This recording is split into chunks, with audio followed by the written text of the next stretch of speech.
বান্দারে তোমার হায়াত শেষ হয়ে যাওয়ার সঙ্গে সঙ্গে 1 সেকেন্ড আগেও হবে না, পরেও হবে না।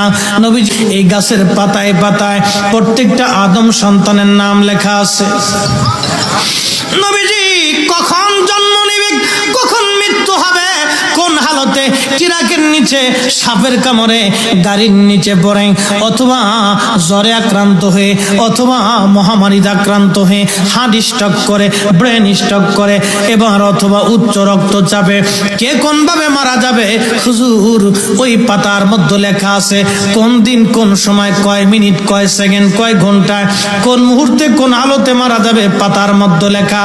নবী গো 40 দিন বান্দার হায়াত থাকা অবস্থায় ওই সিদরাতুল মুনতাহার পাতা ঝরে আমার সামনে পড়ে যায়। আমি পাতাটা নিয়ে নোট করে রাখি। ওই আব্দুল করিমের সামনে দিয়া আমি প্রত্যেক দিন সকালবেলা একবার, বিকেলবেলা একবার, 2 বার আসা যাওয়া করি। আর বলি, আব্দুল আলিম রে, তোমার জীবনের আর 39 দিন সময় আছে। আব্দুল আলিম রে, তোমার জীবনে 38 দিন আছে, তোমার জীবনে 37 দিন আছে, তোমার জীবনে 30 দিন আছে, তোমার জীবনে 25 দিন আছে, তোমার জীবনে 15 দিন আছে, তোমার জীবনে 7 দিন আছে, তোমার জীবনে আর 1 দিন সময় আছে।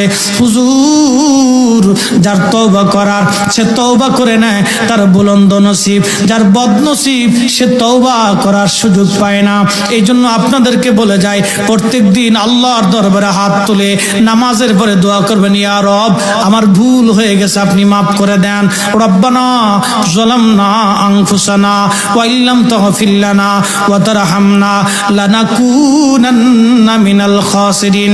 কারণ যোহরের নামাজে দোয়া করছেন, আসরের নামাজের সময় আর নাও পাইতে পারেন, আসরে দোয়া করছেন, মাগরিবের সময় না আসতে পারে, মাগরিবে তওবা করছেন, এশায়ের সময় নাও আসতে পারে, এশায় তওবা করছেন, ফজরে নাও সময় আসতে পারে।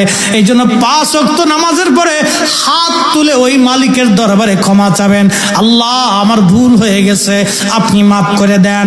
যারা আপনাকে এই মুনাজাত থেকে ফিরিয়ে দেয়, বুঝবেন এটাই হলো আজাজিল বিন আজাজিল, টুপিওয়ালা শয়তান।